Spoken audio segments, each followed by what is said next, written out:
Ya baik, Bapak-bapak dan Ibu-ibu jemaah Pesona Al-Furqan yang insyaallah dimuliakan Allah Subhanahu wa taala. Kita menyadari bahwa kita itu jarang sekali melaksanakan sholat malam gitu ya.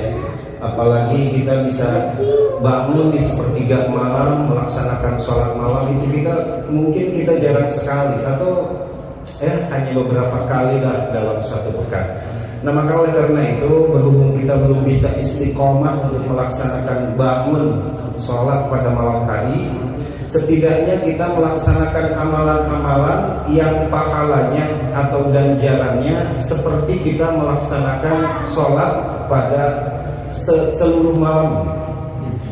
Di antaranya ada satu hadis, ini hadis sahih, an Utsman bin Affan radhiyallahu anhu, ini dari Sayyidina Utsman bin Affan radhiyallahu anhu, qala, beliau mengatakan, sami'tu Rasulullah sallallahu alaihi wasallam, aku mendengar ucapan Nabi Muhammad sallallahu alaihi wasallam, yaqulu, beliau bersabda, man shallal isya'i fi jama'atin, siapa orang yang melaksanakan salat isya berjamaah, faka'annama qama nisful lail, maka dia seperti melaksanakan salat setengah malam. Jadi kalau seseorang melaksanakan sholat isya berjamaah, itu pahalanya sama dengan dia sholat setengah malam. Berarti sama saja dia sholat dari maghrib sampai jam 12 malam. Waman sholat subhi jamaah, siapa orang yang melaksanakan sholat subuh berjamaah, faka'annama sholal laili kullahu, dia seperti melaksanakan sholat sepanjang malam. Nah jadi berhubung kita belum istiqomah melaksanakan sholat malam, sholat di akhir malam, maka setidaknya usahakan ya bapak-bapak dan juga ibu-ibu tuh kalau mau sholat isyanya harus berjamaah dan juga subuhnya berjamaah.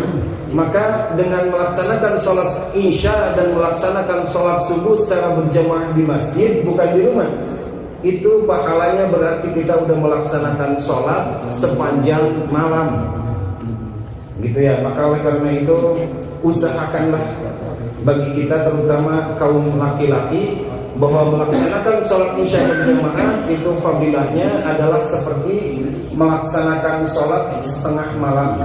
Kalau sholat subuh kita bisa berjamaah di masjid, itu pahalanya seperti kita melaksanakan sholat sepanjang malam. Tetapi kata para ulama, ini dua fadilah ini harus komplit dua-duanya.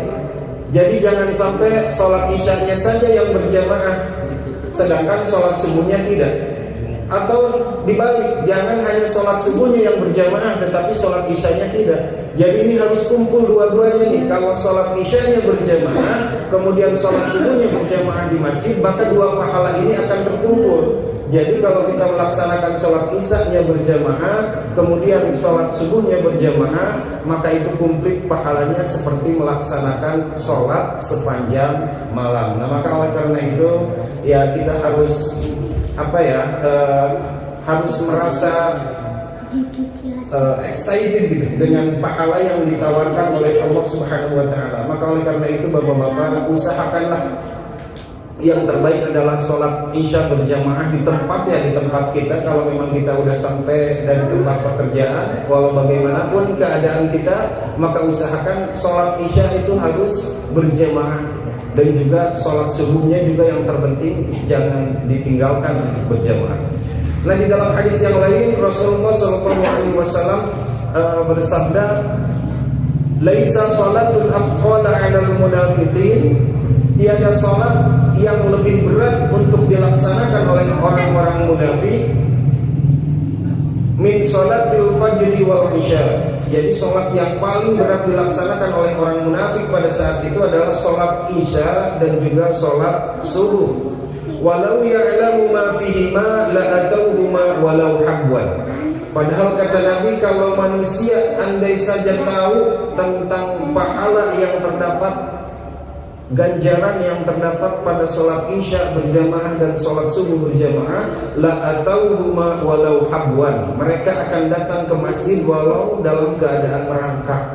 kalau kita tahu, ya apa pahalanya ya tadi? Kalau kita isya'nya berjamaah, subuhnya berjamaah, akan Allah berikan pahala seperti sholat sepanjang malam. Nah itu hanya sekedar motivasi untuk bapak-bapak dan juga untuk ibu-ibu ya.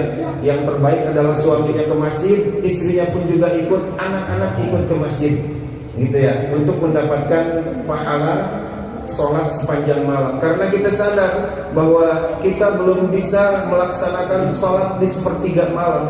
Apalagi kita kan senangnya begadang gitu ya. Jadi kita nggak bisa melaksanakan sholat di sepertiga malam. Nah oleh karena itu sekali lagi mari tetap istiqomah ramaikan musola ini, terutama sholat maghrib, isya dan juga subuh, jangan sampai ketinggalan untuk berjamaah.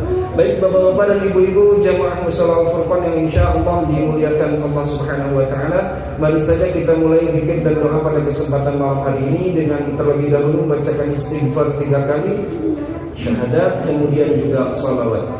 Astaghfirullahaladzim, astaghfirullahaladzim, astaghfirullahaladzim, alladzi la ilaha illa huwal hayyul qayyum wa atubu ilaihi min